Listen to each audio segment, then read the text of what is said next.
State your name. My name is Leah Wanamaker. Okay, Leah.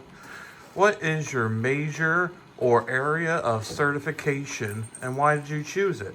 Include information about your family and interests and how they are connected to your decision to be a teacher, school nurse, or sports management professional. So my major is to get my master's in assessment, curriculum, and teaching with a concentration in STEM. I've wanted to be a teacher since elementary school.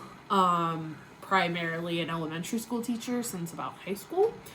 I kind of veered away from teaching for a while and kind of went and worked like a 9 to 5 office job. But then like a combination of having my son and realizing that teaching is what I really want to do, kind of brought me back to teaching and brought me back to education. And my family's been like a huge factor in that because obviously like my son, having my son was a huge factor because I got to realize like, oh yeah, I do actually love like watching how a child's brain develops and like watching them learn new things and helping them. So I went back to teaching primarily for him. And the STEM part of it, I love science. I've always loved science. Math, not so much. But I love teaching math. I learned that when I was student teaching. I student taught in 2nd grade, and I realized that I was better at teaching math than I was reading and writing, reading and writing are like my favorite things, but teaching it, no go. So STEM is kind of like that area that I'm comfortable with, and I really enjoy it. Okay. How do you think students learn in your area of interest? What is the best way to teach in your profession? So I teach pre-K, so primarily 4 and 5-year-olds. So a lot of the way that I teach is guided discovery, hands-on, very detailed because my kids ask a lot of questions. Every day I'm constantly answering questions, whether I'm at home or at school. I always say I don't really take my teacher hat off when I go home because my son's 4. He asks me questions from the time I pick him up to the time he goes to bed. Like and wakes up. But it's primarily, my teacher hat never goes off. I'm always constantly getting questions. What are you doing? Why are you doing this? And that's how my 4 and 5-year-olds are. A lot of the times we observe what works well and what doesn't. So that's how my kids learn, is kind of observing and like questioning the things that we're doing in our classroom on a regular basis. And I get a lot of questions today. Okay. What issues do you think influence the students, elementary, adolescents, you will be or working with? How will you respond to these issues? So I work with 4 and 5-year-olds. Emotions are a huge factor in what I do on a regular basis. A lot of my kids don't know how to regulate their emotions yet. I get newly fresh 4-year-olds who are still learning how to talk about how they're feeling and how to express that. I work really closely with my students and I try to figure out their unique learning styles. Every child learns differently. One child might learn better with one-on-one. One child might learn better in a group setting. One child might learn better outside when we're explaining how a ball bounces, or might learn more when we're doing a read aloud, or might learn better if we're counting. It just depends on learning the child's learning style and also like knowing your students and knowing what kind of day they're having, because some students walk in and you're just like, all right, today is just going to be making sure we get through this, whereas other kids, it's like, all right, they are ready to go. Okay. How will this course help you develop the dispositions for expertise in your field? Make sure to link to ideas from appropriate resources. So the one thing I really took from this week were the 2 TED Talks. the first TED Talk talking about giving a grade of not yet. That's something that I really relate to. Sorry, my cat's making a cameo. This is something that I really relate to because a lot of my kids aren't able to do things. They either can't because of physical limitations or they've never done it before because their interaction with this stuff is the first time they're doing it sometimes. Like, some of these kids have never written their names. Some of these kids have never held a book. So it's very, like, I related to the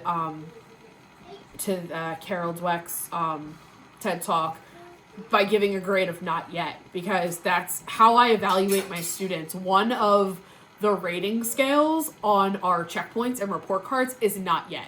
It's like not yet, emerging, and meets expectations. Like, so me grading my students on not yet is a huge part of what I do. I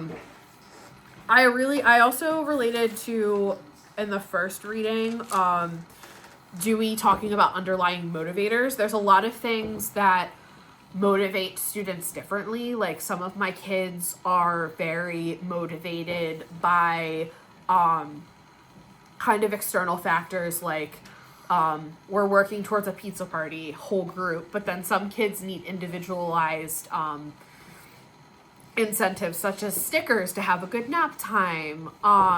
We have a desk full of toys if they clean up really well. That kind of helps. And talking about, like, using habits of mind to kind of bring all those factors together, and how they talked about in the one reading the importance of economic status being a factor in a student's ability to succeed or not. I'm kind of learning that with my own son. My husband and I were both we grew up in very poverty-stricken households. Both of our mothers worked really, really hard to get us to where we are today.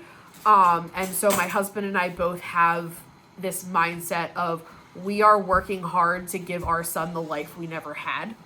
And that is a huge motivator for people. Like, it's terrible to say, but money is a big thing. Like, money is a big factor in the things that we do.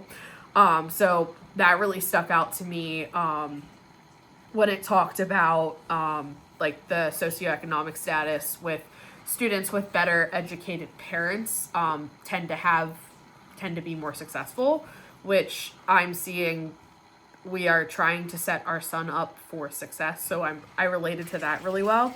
And also the grit TED Talk, talking about the quote, like, live life like a marathon, not a sprint. So you need to gradually work towards things instead of just trying to get there as soon as humanly possible. Okay. And then last question, what concerns, worries, fears, etc. do you have about learning educational psychology? Tell me what helps you learn best. So, sorry, my son decided to make a cameo. I don't have great experience with psych classes. I remember I had a psych class in high school. The teacher was absolutely terrible. She's like, here, read a book and just take a test. That was it. Like, that's not psych. Like, psych to me is talking and picking people's brains and really getting to the nitty gritty of everything. I love psychology. Like, with a fiery burning passion, I love psychology. I love digging into people's minds. I love figuring out why people do things. I have a sign in my house that says, welcome, let's talk about serial killers. I love, like, why people do the things that they do.